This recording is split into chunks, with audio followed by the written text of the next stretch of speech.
Aula sobre o senso comum. O senso comum são ideias que se desenvolvem em uma sociedade e faz parte da herança cultural de cada povo. Por exemplo, a ideia de que se comer manga com leite faz mal, que se um gato preto passar debaixo de uma escada vai trazer azar, se você de repente passar por debaixo de uma escada também vai trazer azar.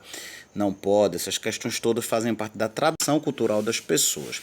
A grande diferença que há entre o senso comum e o senso crítico entre o senso comum e o senso crítico é que o senso crítico ou ciência, podemos também chamá-lo assim, ele é baseado em pesquisas científicas, é baseado em pesquisas sistematicamente e metodologicamente rigorosas que visam explicar um fenômeno que antes era explicado por uma visão mais mítica, né?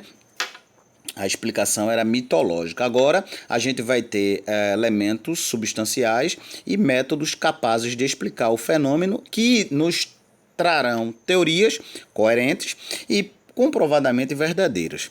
Enquanto que o senso comum ele é baseado na tradição e nos hábitos das pessoas, ele não é necessariamente coerente, ele é utilitário e também imediatista. E essas tradições elas diferem de um país para outro, e isso é muito óbvio, não é? Os valores que eu tenho aqui no Brasil não são os mesmos dos europeus, não são os mesmos que os árabes, não são os mesmos que os africanos. Então isso é muito perceptível quando você analisa esses aspectos culturais que estão mais arraigados nessa ideia de senso comum. Além dessas questões, a gente ainda pode diferenciar o senso comum do senso crítico, ou do senso comum do conhecimento científico ou ciência, pelo aspecto da criticidade, pelo aspecto crítico. Enquanto que o senso comum ele é acrítico, ele não está sujeito à crítica, ele não está sujeito à refutação, exatamente por quê?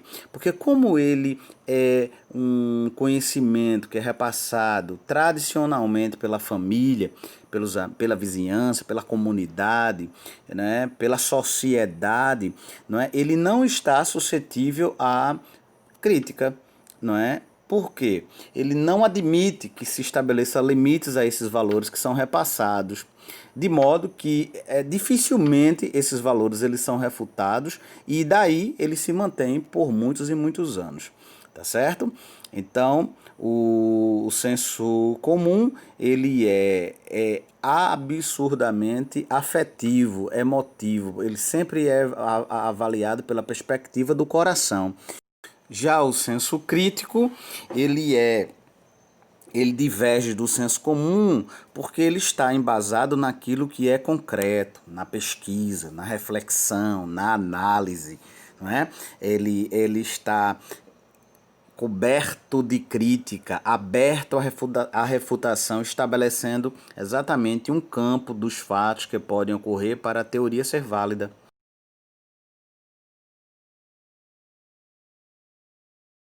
É interessante saber disso porque o senso crítico, ele culturalmente é muito mais aproveitável e bom para o indivíduo do que o senso comum, né? Muito embora a gente não possa desprezar o senso comum.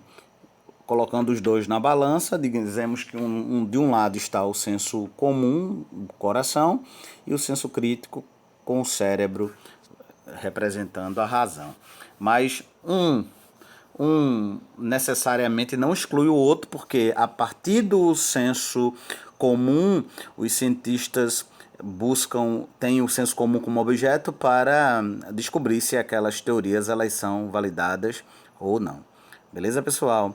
Então, é importante que vocês saibam disso e a gente vai refletir sobre essas questões. Concluir, se a gente observar essa imagem paralela, né, a figura da esquerda representa o cidadão que está sob as influências dos fatores externos, portanto sendo influenciado pela sociedade, representando o senso comum. E a figura da direita seria o formador de opinião, aquele que é racionalista, aquele que é empirista, aquele que é objetivo, que é